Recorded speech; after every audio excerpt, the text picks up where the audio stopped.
ओम शांति। आज बाप दादा के 16 अक्टूबर 2022 के अव्यक्त महावाक्य हैं। रिवाइज डेट है 3 नवंबर 1992। आज के ज्ञान मुरली का शीर्षक है रूहानी रॉयल्टी संपन्न आत्माओं की निशानियाँ। रूहानी रॉयल्टी संपन्न आत्माओं की निशानियाँ। आज बाप दादा चारों ओर के अपने रूहानी रॉयल फैमिली को देख रहे हैं। सारे कल्प में सबसे रॉयल आप आत्माएं ही हो। वैसे हद के राज्य अधिकारी रॉयल फैमिली बहुत गाए हुए हैं, लेकिन रूहानी रॉयल फैमिली सिर्फ आप ही गाए हुए हैं। मतलब अनेक लोग हैं इस दुनिया में, अनेक हैं इस विश्व में, बहुत से लोग हैं जो कि सुख सुविधा संपन्न हैं, पर उनमें भी रॉयल्टी होती है, पर रूहानी रॉयल्टी किसी में भी नहीं होती है। तो हम विशेष आत्माएं हैं।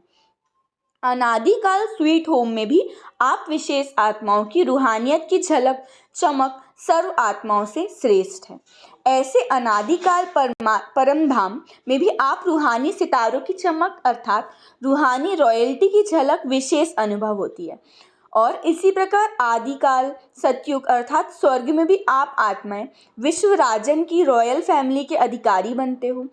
हर एक राजा की रॉयल फैमिली होती है, लेकिन आप आत्माओं की रॉयल फैमिली की रॉयल्टी व देव आत्माओं की रॉयल्टी सारे कल्प में और किसी रॉयल फैमिली की हो नहीं सकती। फिर नीचे बाबा ने कहा, तो अनादिकाल, आदिकाल और संगम युगी काल, तीनों काल में नंबर 1 रॉयल बनते हो। ये नशा रहता है कि हम तीनों काल में हैं, भी रूहानी रॉयल्टी वाली आत्माएं हैं। इस रूहानी रॉयल्टी का फाउंडेशन क्या है? तो हमें बताना है कि रूहानी रॉयल्टी और अपने अंदर रूहानियत लाने का फाउंडेशन क्या है। तो उसका फाउंडेशन है संपूर्ण प्योरिटी। संपूर्ण प्योरिटी ही रॉयल्टी है। तो अपने से पूछो कि रूहानी रॉयल्टी की झलक आपके रूप से सबको अनुभव होती है। रूहानी रॉयल्टी की फलक हर चित्र से अनुभव होती है। लौकिक दुनिया में भी अल्पकाल की रॉयल्टी न जानते हुए भी चेहरे से, चलन से अनुभव होती है। तो रूहानी रॉयल्टी गुप्त नहीं रह सकती, वो भी दिखाई देती है। मतलब जो आपके अंदर की रूहानियत है ना, रॉयल्टी है ना, तो आपको किसी को वो बोल के नहीं बताना पड़ेगा, बट आपके चलन चेहरे से वो स्वयं प्रत्यक्ष होगी और वो गुप्त बिल्कुल भी नहीं रह पाएगी। कई बच्चे अपने को खुश करने के लिए सोचते हैं और कहते भी हैं कि हम गुप्त आत्माएं हैं, इसलिए हमको कोई पहचानता नहीं है। समय आने पर आप ही मालूम पड़ जाएगा। गुप्त पुरुषार्थ बहुत अच्छी बात है, लेकिन गुप्त पुरुषार्थ की झलक और फलक व रूहानी रॉयल्टी की चमक औरों को अनुभव ज़रूर कराएगी।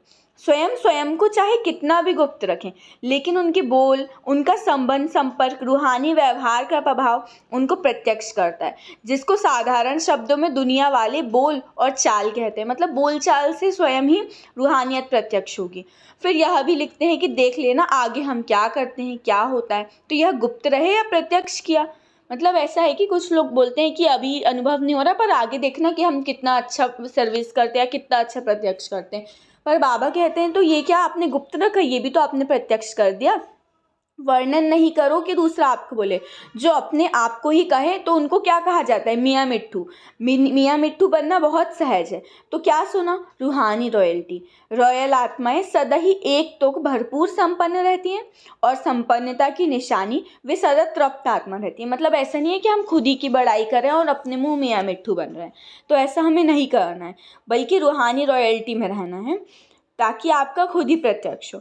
ऐसी आत्मा के प्रति रहमदिल बन शुभ भावना और शुभ कामना द्वारा उनको भी परिवर्तन करने का प्रयत्न करेंगे। दुनिया वाले कहते हैं कि रॉयल्टी अर्थात किसी भी हल्की बात में आंख नहीं डूबती।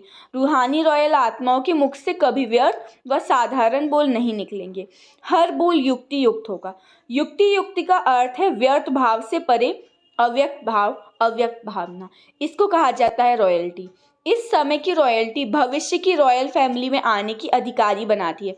मतलब हमें किसी पद पे जाना होता है तो कोई भी एग्ज़ाम क्रैक करते हैं, अगर सपोज़ हम सिविल सर्विसेज के भी एग्ज़ाम क्रैक करते हैं तो उसमें भी पहले ट्रेनिंग होती है कि आपको उस पद पे जाना है, तो उसके लिए प्रैक्टिस अभी से करते रहो। तो बाबा बोल रहे हैं अभी आपको रूहानी रॉयल्टी में जाना है, अभी आपको सतयुग में जाना है, तो उसके लिए संस्कार अभी से धारण करना है, अभी से ट्रेनिंग हो। एक को तो फॉलो कर सकते हो ना, बाप समान बनने के पॉइंट्स तो रोज सुनते हो। फिर बाबा ने आज कहा, बाप दादा आज मुस्कुरा रहे थे कि मधुबन में आते हैं तो विशेष गुरुवार के दिन क्या करते हैं, एक तो भोग लगाते हैं और क्या करते हैं, तो सिर्फ मधुबन में ही करते हैं, जीते जी मरने का भोग। आप सबने जीते जी मरने का भोग लगा लिया है। बाप दादा मुस्कुरा रहे हैं कि जीते जी मरना कहकर मनाना तो सहज है। स्टेज पर बैठ गए, तिलक लगा लिया, मर गए, लेकिन जीते जी मरना अर्थात पुराने संस्कारों से मरना।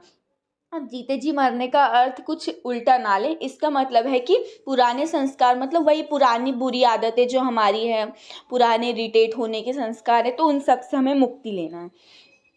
बाबा ने कहा बुद्धि को बिठाना इसको कहा जाता है कि यथार्थ जीते जी मरना। जब मर गए, मरना अर्थात परिवर्तन, तो ऐसा जीते जी मरना, उसके लिए कितने तैयार होंगे कि सेंटर पर जाके कहेंगे क्या करें, चाहते नहीं थे लेकिन हो गया। यहाँ तो जीते जी मरना मनाकर जाते हैं, फिर जब कोई बात सामने आती है तो जिंदा हो जाते हैं। ऐसे नहीं करना, मतलब कि ऐसा सोच लिया मधुबन में जाके कि अब हम जीते जी मर जाएंगे, अपने पुराने संस्कार छोड़ देंगे, पर जब यहाँ पर आए तो वही कोई बात आ गई तो अपने पुराने संस्कार में आ गए। तो ऐसे नहीं करना है। यादगार भी दिखाते हैं कि रावण का एक सिर खत्म होता तो दूसरा आ जाता था, यह भी एक बात पूरी होती है तो दूसरी पैदा हो जाती है। फिर समझते हमने तो रावण को मार दिया, फिर ये कहाँ से आया, लेकिन मूल फाउंडेशन को समाप्त ना करने के कारण एक रूप बदल दूसरे रूप में आ जाते हैं।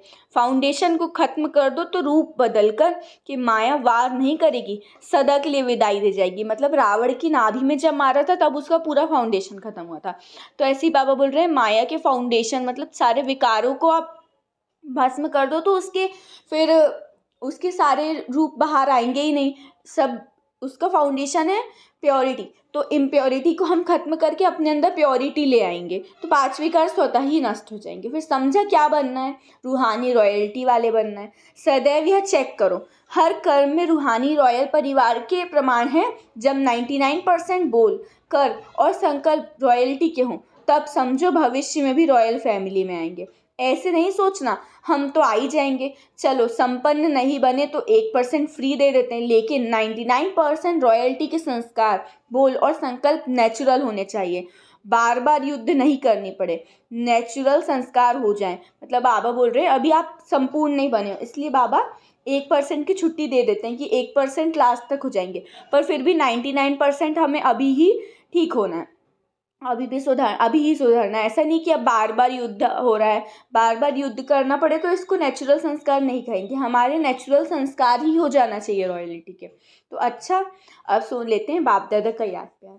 चारों ओर के रूहानी रॉयल्टी वाली रॉयल आत्माओं को, सदा प्योरिटी द्वारा रॉयल्टी का अनुभव कराने वाली आत्माओं को, सदा फरिश्ता और स्वरूप के संस्कार को प्रैक्टिकल में लाने वाली आत्माओं को, सदा ब्रह्मा बाप को फॉलो करने वाली आत्माओं को, सदा श्रेष्ठ ब्राह्मण संसार में ब्राह्मण संस्कार के अनुभव करने वाले रूहानी रॉयल परिवार को बाप दादा का याद प्यार और नमस्ते। अब कहो हम रूहानी बच्चों की रूहानी बाप दादा को याद प्यार, गुड मॉर्निंग और नमस्ते नमस्ते नमस्ते। शुक्रिया बाबा, शुक्रिया। वरदान है सेवा का प्रत्यक्ष फल खाते एवर हेल्दी वेल्दी और हैप्पी रहने वाले सदा खुशहाल भव।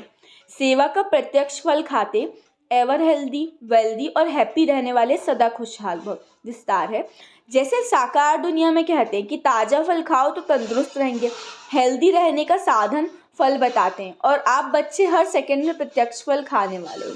इसलिए यदि आपसे कोई पूछे कि आपका हालचाल क्या है तो बोलो हाल है खुशहाल और चाल है फरिश्तों की। हम हेल्दी भी हैं, वेल्दी भी है तो हैप्पी भी है।